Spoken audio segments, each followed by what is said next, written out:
Welcome back, defenders. Ukraine has successfully struck 3 Russian oil refineries in 3 days. Let's go through each one.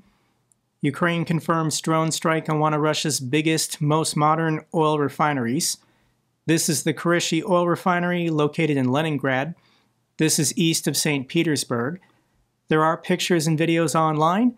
If you want to see them for yourself, as always, I link everything down below. But let's go to the war map. And the Kryvyi oil refinery is Russia's second largest refinery. It's located 800 kilometers from the border, and it produces over 20 million tons of refined oil products per year. Ukraine did successfully strike it on September 14th. This was last month. I don't think this refinery is offline, so I do believe that drones and missiles are going to continue visiting this refinery until it's no longer operational. Here's refinery number 2. Drones smashed Russian Orsk refinery 1,500 kilometers from Ukraine. This refinery actually was struck during the daytime. All of the refinery workers were still there. Lots of them took out their cell phones and then started taking videos. So let me play for you a little bit of this video of a Ukrainian drone attacking this refinery.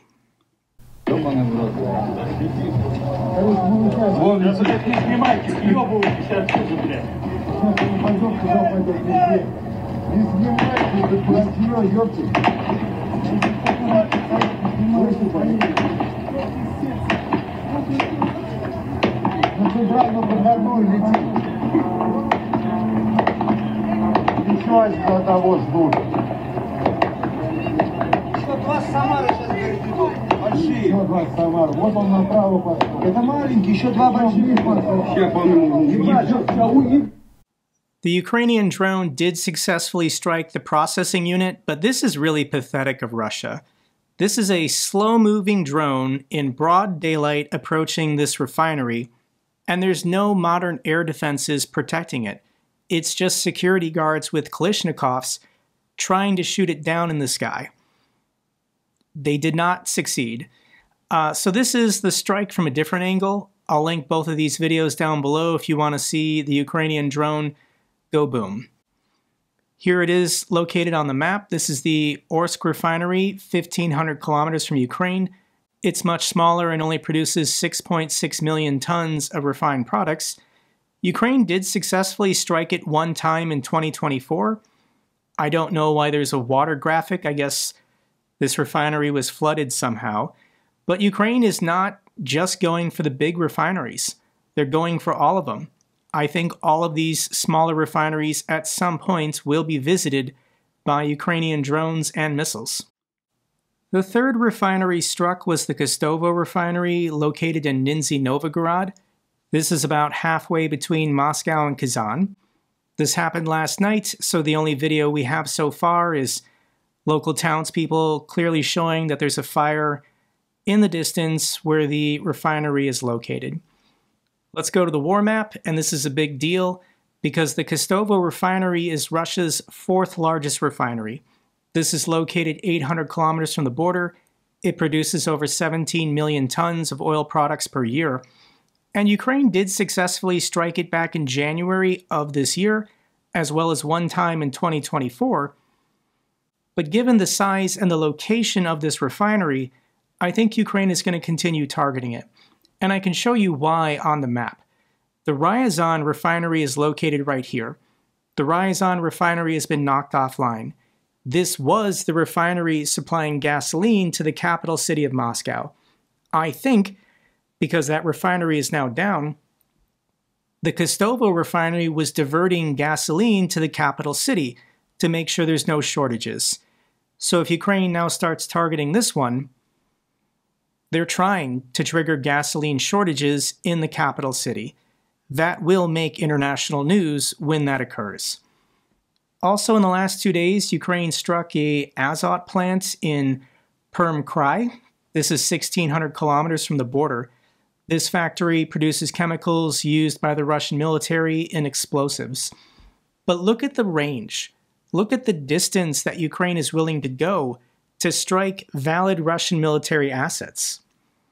There is no safe haven, there is no safe harbor within about 2,000 kilometers of Ukraine's border. As long as Russia continues this war, Ukraine now eventually will get them all. How Ukrainians' drone campaign created Russia's nationwide fuel crisis. Energy-rich Russia now imports refined fuel for the first time since the 90s. Back in the 1990s, after the Soviet Union collapsed, Russia did require importing gasoline and diesel, but they've been energy independent and an energy exporter for over 25 years. And now Russia is experiencing something that they've forgotten what it's like to have an energy shortage when you're supposed to be an energy superpower. In the last 2 months since Ukraine began this new campaign, 16 Russian refineries have been damaged in one way or another. These refineries together have a capacity of over 146 million tons of oil products per year. We are 2 months into this new strategy. Something changed on August 1st, and Ukraine is no longer holding back. But where do you think we're going to be in 4 months, after 6 months of this campaign going on? I don't know, and we're going to find out together, guys. This is crazy. These are the results. These videos are going viral every day. Russians alarmed and upset that their local gas station doesn't have gasoline, and they have to drive around to find one that still has gasoline, and those gas stations, of course, are going to have very long lines. This gas station is in Khabarovsk Krai, and you can see that this is probably more than a kilometer to get in line to get your gas rationing. Currently, a lot of provinces are doing 20 liters, which I think is about 6 gallons. It's not going to last you very long. And this is a real video. This is how weird things are going to get in Russia. But this man ran out of fuel, and he is now resorting to a dog sled team. He harnessed dogs up to his car, and this is definitely in Russia. That says Lada 112.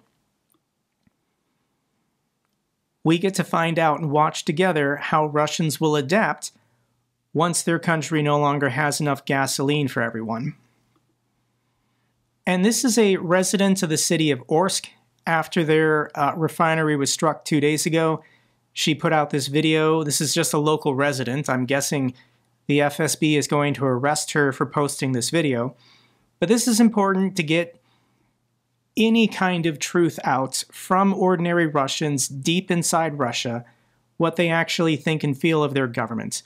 Here's what she's saying. Good afternoon, friends. The city of Orsk. Today we had a drone attack in our city. Our factories were targeted. As you know, right away one recalls that incident when a letter about attacks on certain Russian cities was circulating online. I think it mentioned 20 cities. And now people have once again faced the same situation. Many are simply in shock because they didn't believe it.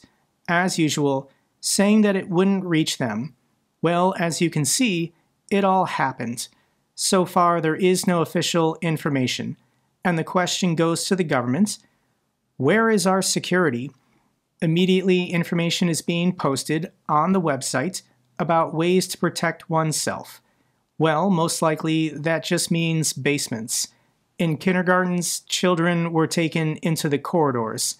I don't know where people at work are supposed to run in such a situation. Gasoline prices immediately spike at gas stations because oil refineries are suffering again. Comrades, I think it's time for us to get our minds right and start uniting. No one is going to save us. Let's peacefully express our protest by declaring distrust of such a system of power. This is the deal that Putin made with the Russian people. I will bring you stability. I will bring you safety and security if you just give me all the power. Make me czar, and I will make Russia rich and prosperous. Well, I think Putin has broken that contract, and these people are disillusioned. They don't believe in the power of the Kremlin. They don't think Putin is all-powerful. Ukraine is proving that on the battlefield every day. But the economic crisis is what is eventually going to motivate people to do something. Russian economy latest, oil, gas September revenues down 25% from last year as Russia's budget deficit grows. Russia's federal budget received $7.1 billion in oil and gas taxes in September, 25% less than the same month last year. This is reported by Russia's own finance ministry. The decline comes as Russia struggles with a growing budget deficit, which has reached $49 billion by the end of August, already surpassing the government's annual target. The deficit has forced Moscow to reduce planned military spending for 2026. So if Russia's budget deficit is already $50 billion US, think about it. What was the National Wealth Fund of Russia? How much did they have saved up to fight this war? They had $600 billion. Half was frozen in Western banks because Putin didn't tell his financial advisors what he was doing. So Russia had about $300 billion. And they've already been spending like crazy for 4 years. But now, just so far, the first half of this year, a $50 billion budget deficit. This is going to be over $100 billion by the end of the year. What can Russia do? They can spend less on social programs and pensions, and they can raise taxes, which Russia is doing. And they're also looking to finance debt, panda bonds from China. That's the only way for Russia to keep going without just printing money when inflation in Russia is still horrendous. It's still over 10% because of all of this spending. It's going to get ugly, guys. So that's what Ukraine is doing. Let's now check in with the Russians. Russia launches largest strike on Ukraine's gas infrastructure since the start of the war. This was 2 or 3 nights ago, but yes, Russia was targeting gas and electrical stations. Once again, their primary strategy is to deprive Ukraine of light, heat, and running water this winter. It's been their same strategy the last 3 years. It's not going to work, but Russia just keeps doing the same thing. And, of course, it's the Russians. They have to target civilians. Russian rail strikes kills 1, wounds dozens as attacks intensify near the front line.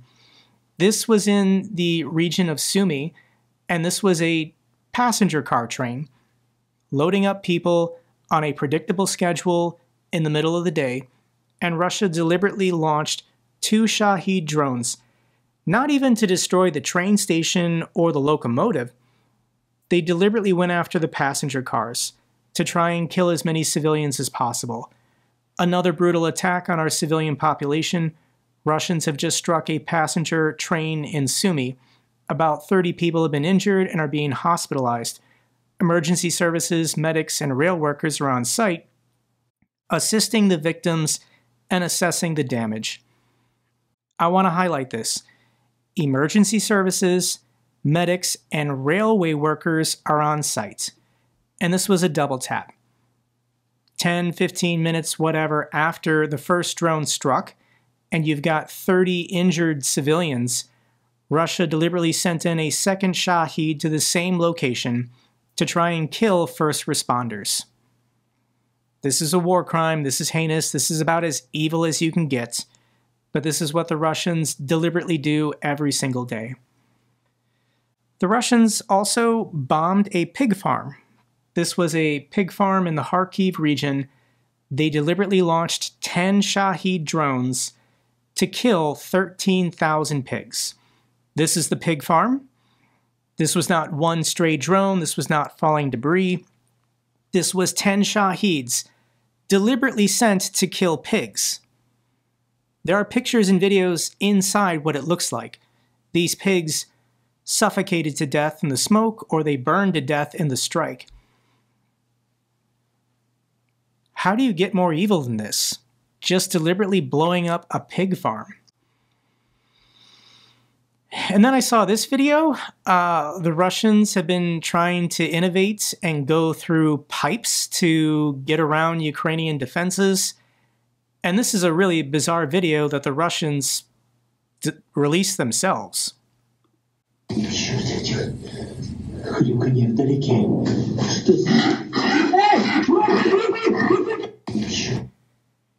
Somehow this Russian is crawling through this pipeline, and a pig gets into the pipeline with him. We're just gonna watch that again.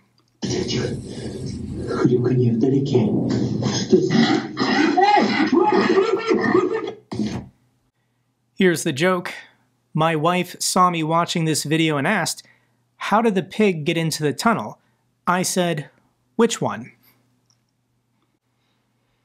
I'm trying to keep it light, but this is some pretty dark stuff. Lviv attacked early Sunday, electricity out, city transportation halted. Russia last night launched 549 missiles and drones, 50 or so, I think, ballistic missiles, Kinzhals, KH-101s, cruise missiles, mostly targeting Western Ukraine, going after, I assume, military production sites, but they also have to target civilians. Russia deliberately targets civilians to divert air defense assets, and also just to terrorize the population. Richard Woodruff, a friend of the channel, lives in the city of Lviv, and he took a video showing what the night attack sounded like for somebody sheltering underground. That's the sound of the 50 calibers trying to shoot it down. Another hit, another hit. Fucking hell. Fuck. I have no idea what that was. Either a missile hitting or multiple. Jesus fucking Christ.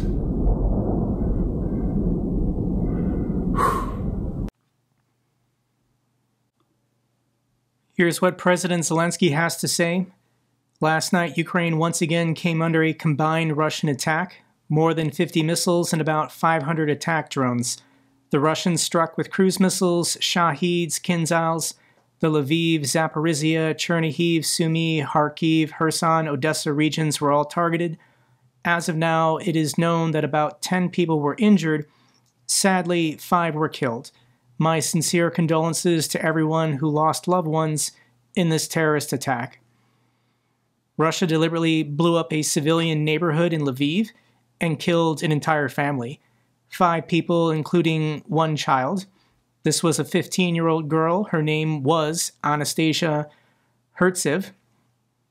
And the Russians killed her for the crime of not wanting to be Russian, wanting to remain ethnically, culturally identify as Ukrainian.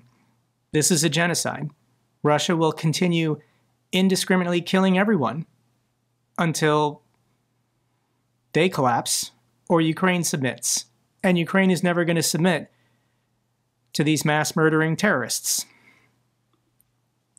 I won't do it anymore. Putin jokes, dismissing European drone sightings. Putin was at some kind of forum giving an interview, and he sounded really loose, like he kind of sounded drunk. That's what people were saying.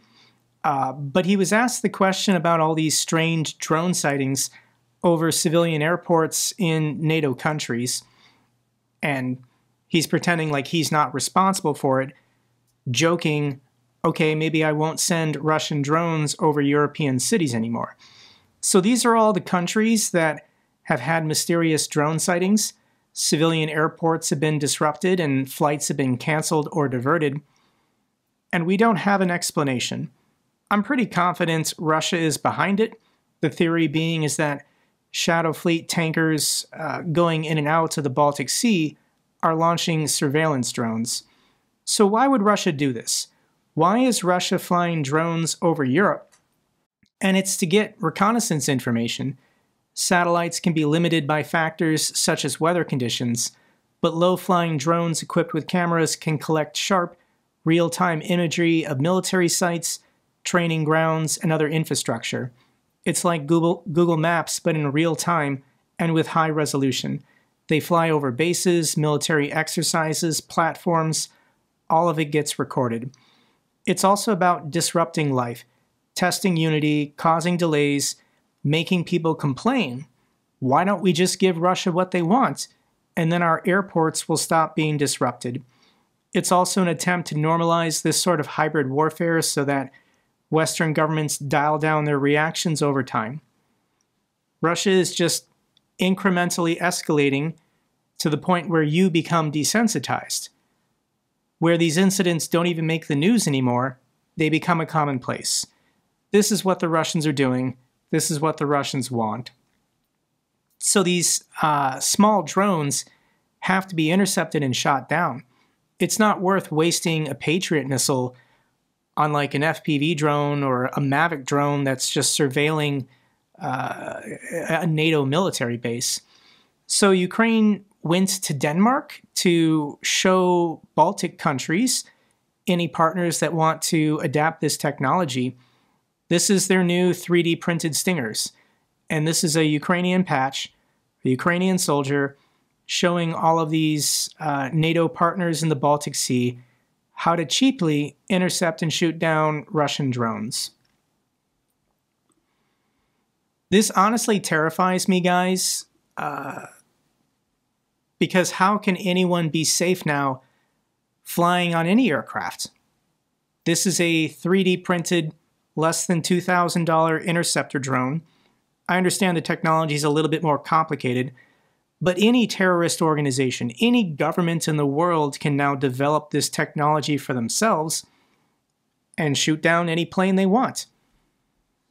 Any president's plane, any general's plane, any businessman's plane. This is very bad for humanity because this technology now is never going away. The only thing we can do is come up with a counter for it, which would have to be interceptor drones launched from planes to take down interceptor drones. But even then, we have drone swarms. If somebody really wants to get a target, they can just launch 20 of these things. You're going to be able to shoot down that plane if you want to assassinate that world leader. This is a problem. Russia-linked tanker stopped by France resumes its voyage. This ship was suspected of being the platform launching Russian drones into Baltic countries, but it was boarded by the French military and it was cleared, so I guess it didn't have any Russian drones on board. I also want to follow up on this story. This is depressing, but Ukraine destroys Russian cavalry units in first battlefield since the 1950s. Because Russia has lost so many supply trucks, so many armored vehicles, the Russian military has reintroduced cavalry on the front lines in Ukraine. And this is the first confirmed kill by a Ukrainian drone operator of a Russian soldier using a horse on the front line. We have to stop the Russians to save the horses, because I think Russia is going to continue sending horses to the war zone to fight.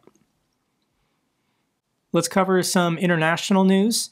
Anti-Ukrainian ex-Prime Minister Andrej Babis, his party won in the Czech elections. Ukraine's arms lifeline now hangs by a thread. This is not the president. So the president of the Czech Republic is still Petr Pavel. He is pro-Ukraine. But the Czech Republic is a parliamentary democracy.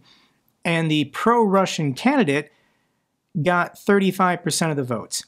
He now has to form a coalition government in order to be prime minister. So there's a president and there's a prime minister. This is not great, but it's also not the end of the world. Here's the good news.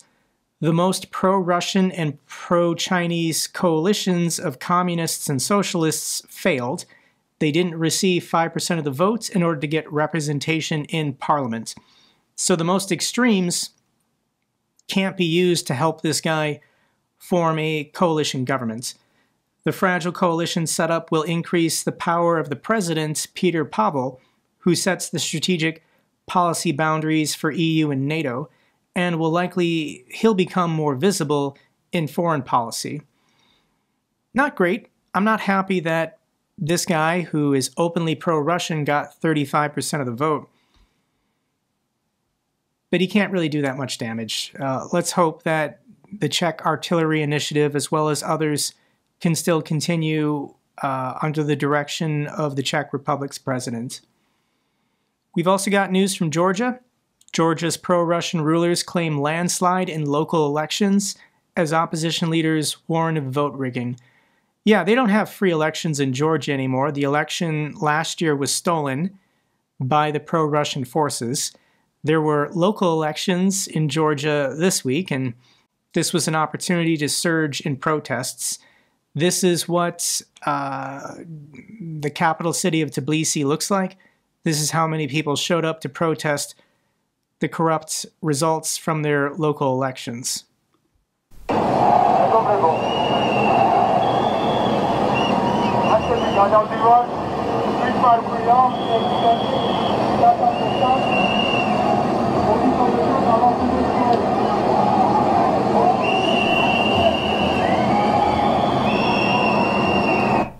For a small country of only a couple million, these are massive, massive protests. It is obvious that the pro-Russian government does not have majority support. It's rigged. Georgia is no longer a democracy. It's a pro-Russian puppet state. Georgian police crack down on protesters as thousands march on the presidential palace. These are the protesters, and because the Georgian secret police are abducting people and disappearing them, lots of the protesters are wearing Guy Fawkes masks to conceal their faces, but here are some of the protesters burning a Russian flag. They're also setting up barricades and starting fires, and this is kind of getting a Maidan revolution vibe, but I don't know. We don't know what's going to happen. The protesters did try and storm the presidential palace to take over the building, but the security forces were able to hold them off, I believe. We'll see. This is happening right now. These protests are continuing every day. The people of Georgia are upset. They want real freedom. They want closer ties to Europe. They want to be free of Russian dominion. And this is the pro-Russian Georgian president, and if the security services stop protecting him, he will flee to Russia, to his masters, and probably join Bashar al-Assad and Viktor Yanukovych and Edward Snowden in a safe house somewhere in Moscow. Final two videos, they're shorts, but I just want to share them. The first one is somebody transporting a Russian Shahed drone through the capital city of Kyiv in the back of a utility van.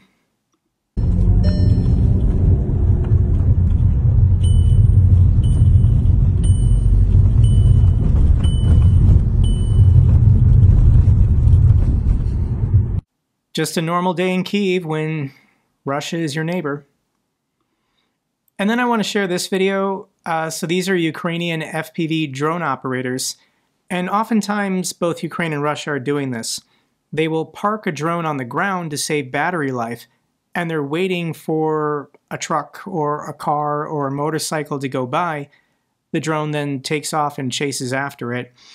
And while this drone was parked on the ground next to a road, a cat showed up and started playing with the drone. Це що таке? І як оце взлітати? Ну, сейчас кадешку грызанем. Та ні, що це... Балбесный. Cute cat. That's all for this update video. Glory to Ukraine, glory to the heroes. If you found this video informative, give me a thumbs up. Best way to support the channel. Comments and questions, let me know down below. I love hearing from you guys. Till the next video, keep defending the truth, keep defending democracy.